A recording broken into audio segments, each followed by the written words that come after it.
Yo, beast mode, I go beast mode. Left, right hook, then I reload. Speed, agility, breathe slow. Connect every uppercut, clean blows. It's Chris Waddams here, Southpaw Jab. I'm with Ohara Davies down at West Ham Gym.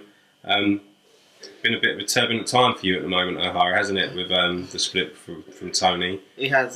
This year, especially the end of last year, start of this year, has been a time of change. There's been a lot of change happening in my boxing career, and I don't really like change, and it feels like in the past week or so I've had to change everything, and so just adjusting to that change, and finally adjusting to it quite well, and things are starting to seem better again. You're seeing a light at the end of the tunnel. Exactly. Yeah. That's it. So it's what happened with the comment about the Sun newspaper has led to you being like splitting with Tony and your management team, with Sims management, wasn't it? Mm-hmm. And it's resulted in you not being on the Lawrence Okoli Isaac Chamberlain fight on their undercard. Do you feel that it was a bit of a witch hunt? 100%. Sitting at home on a Friday evening after sparring, my management told me to send a tweet to Tommy Cole, so, quote, we can make this fight happen. So I'm like, cool. My management said I should send a tweet. I'm going to send a tweet to Tommy Cole. In the tweet, I mentioned the Sun because I know why he doesn't like the Sun. Someone that works for him in 2016 when he robbed Boots, the shop Boots, and they exposed it on the Sun, the fact that Tommy Cole has been employing former criminals to work with kids in his gym. It didn't come out in the BBC, didn't come out in the Daily Mail, it came out in the Sun. So that's why I said after I knock you out, my first interview is going to be with the Sun. Yeah. Me only tweeting him because my management said that I should tweet him, and then basically people started saying it was about Hillsborough, an event that I knew nothing about. Since all the tweets and stuff and people saying it was about Hillsborough, I took a bit of time to read up about Hillsborough. And then even when you think about it, Tommy Cole's from Hull anyway, he's not from Liverpool. So even if I did know about Hillsborough, it had nothing to do with Hillsborough. Tommy Cole's from Hull, so it had nothing to do with Hillsborough, so definitely a witch hunt. And the people of Liverpool have never liked me, from the Derry Matthews fight, from the whole build up to that fight, then the Tom Farrell fight again. I've never been one of the people that they've liked, so they've been waiting for a reason to hate me and to get at me, but this reason that they've made is totally invalid, and I feel like it's a disrespect to the family of the 96 people that died. People using what I've said, and they're using the dead. They're using the dead to fulfill their hate for me. I'm like, don't use the dead, because I feel like they've used the situation where 96 people died to hate me, and that's wrong. What I said wasn't wrong. How they've twisted what's happened is wrong, because with the families of the people that died, you're bringing back into their minds the tragic event that happened, and that's wrong. That's really wrong. And so that's what happened. Me, Tony, Charlie, Eddie, we had our meeting.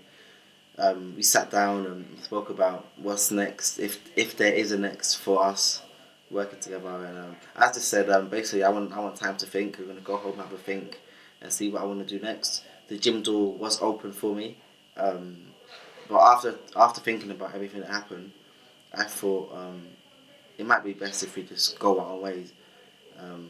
And so I decided to part ways.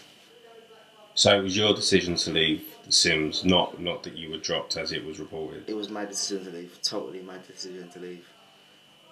It's not like I left, I say it as more as I parted ways.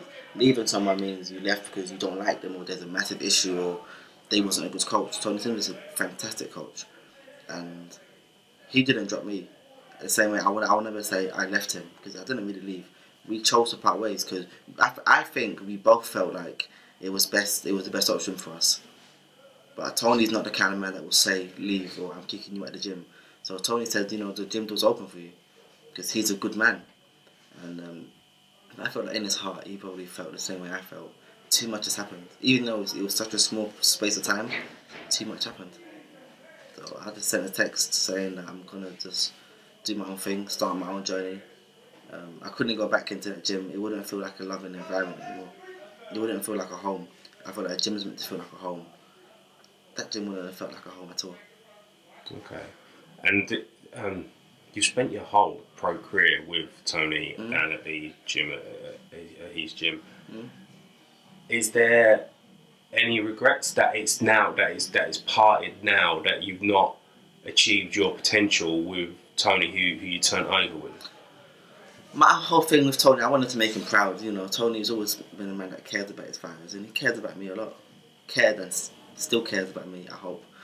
And I wanted him to see me do well, and I wanted to do well with him in my corner, so he can reap the fruits of his work. You know, Tony Sims has been working with me for about 3 years now. When I came to Tony Sims, I was only on 2 fights as a pro, fighting on small horse shows. He got me onto Matchroom. And he really took care of me.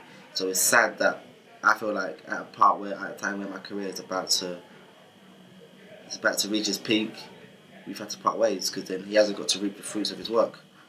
And that's the only regret I have. I wanted to make him proud, and you know, I wanted to reach the top with him, but it's unfortunate. These things happen in life, I guess. And I will be a world champion. I will get to the top of this game, with or without Tony Sims in my corner. I will get where I'm meant to get to. Okay. So you're down at West Ham at the moment, just ticking over, as you told me. Is there a possibility that you will now stay with Barry and Darren here, or will you be looking at other gyms as well? This is the gym I'm going to be based at. Anything's possible in this game. Haven't fully made up my mind about what I'm going to do, who I'm going to train with yet. But everything's a possibility. So one thing I've learned, you never know what tomorrow holds.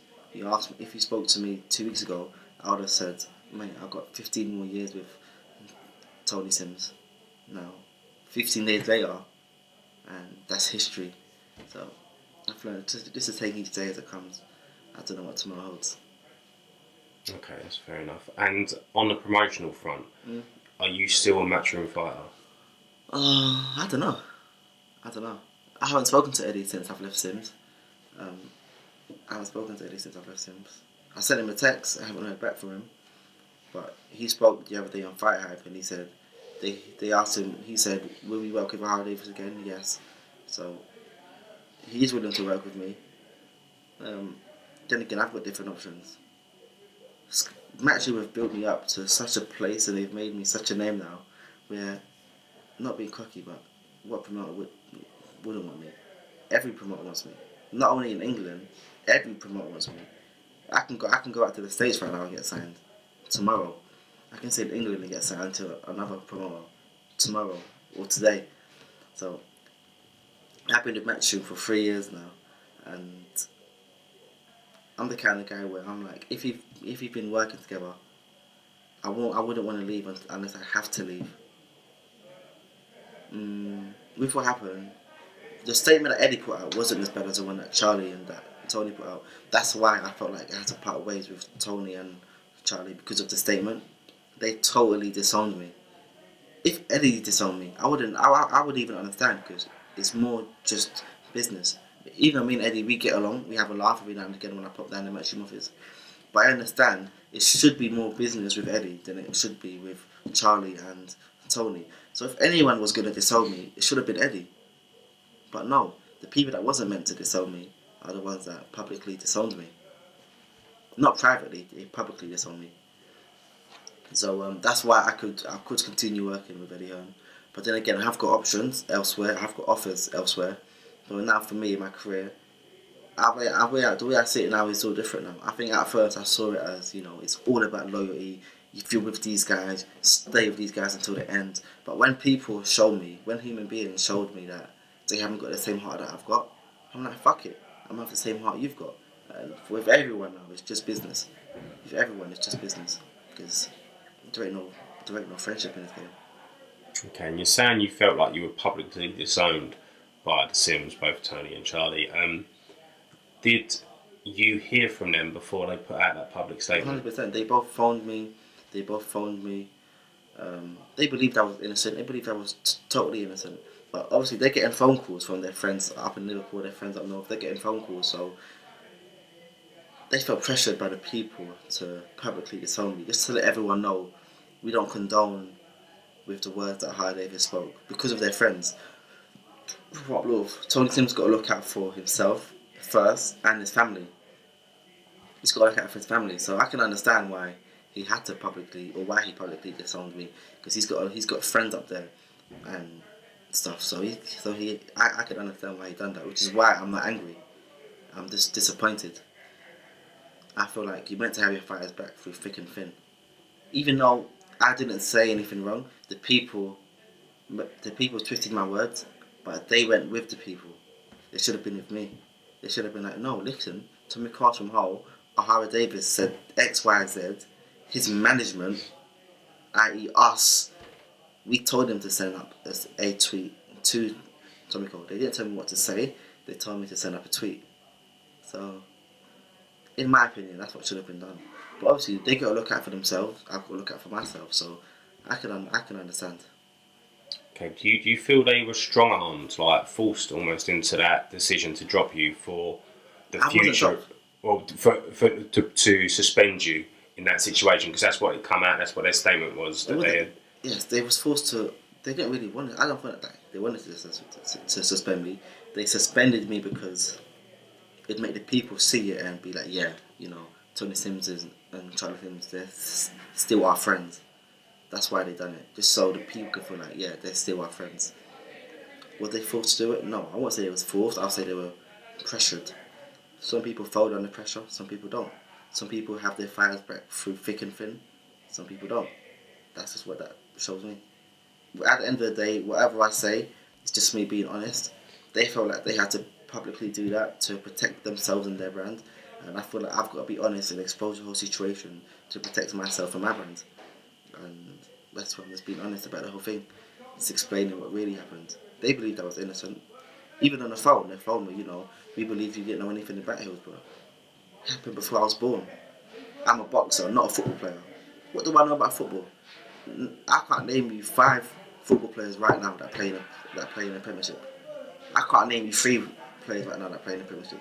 I know Theo Walker, who currently plays. Let me try to name 3. Theo Walker. Messi's not in the Premiership, is he? No, he's not. 2 football players. Cristiano Ronaldo. He was. He's not anymore. He's in Spain. See, I can't even name you 2 players that play in the Premiership. How am I going to know about a tragic event that happened in a football match in 1989? How am I going to know? Yeah, that's fair. It's crazy. Do you also feel that, there was... Your controversy wasn't the only controversy to come out of the Matchroom gym in the last 12 months. Do you feel that your situation was handled differently to, the Conor Benn situation with Robin Deacon? 100%. When I spoke to Charlie on the phone, I mentioned it to him. Obviously, I won't mention any names because I'm not trying to bring up old bones. All the other fighters are my friends. All the other fighters are my friends, but I feel like if it was another fighter, I'm not saying if it was Conor Benn, but if it was other fighters, it would have been handled differently, 100%. But I'm the controversy type. I've always been controversial. So there was that, you make a public shame of him, get a few brownie points from the public, and then bring him back in. He'll still be in our gym. I don't think they'd think that that I would take it as serious as I've taken it. I don't think that they've taken it as serious as I've taken it. But I don't feel like they've got anything against me, no. They've got nothing against me. They treat me a lot better than I've seen them treat other fighters in certain situations. They've treated me better than they've treated other fighters. In this case, I feel like they would have treated other fighters better than they've treated me. It just happened to someone else. Okay. And do you think if you'd stayed unbeaten and beaten Josh Taylor, again, the situation would have been different? 100%. 100%. Definitely. Then again, everything happens for a reason. In my next fight, you're going to see a much better Ohara Davies. My return's going to be bigger, going to be better, going to be sharper, going to be faster, going to be smarter. So even though this has all happened, I feel like this was unfair to me. I try to see the good in every situation, and the good I've seen from this situation is that I'm gonna be a better fighter now than I was before previously. Okay, and just before we go, are we still going to see the same Ohara Davies, or is there going to be a different Ohara Davies from You'll now never on? see the same Ohara Davies again. That Ohara Davies is gone. That Ohara Davies is gone. Ohara Davies talking shit in press conferences.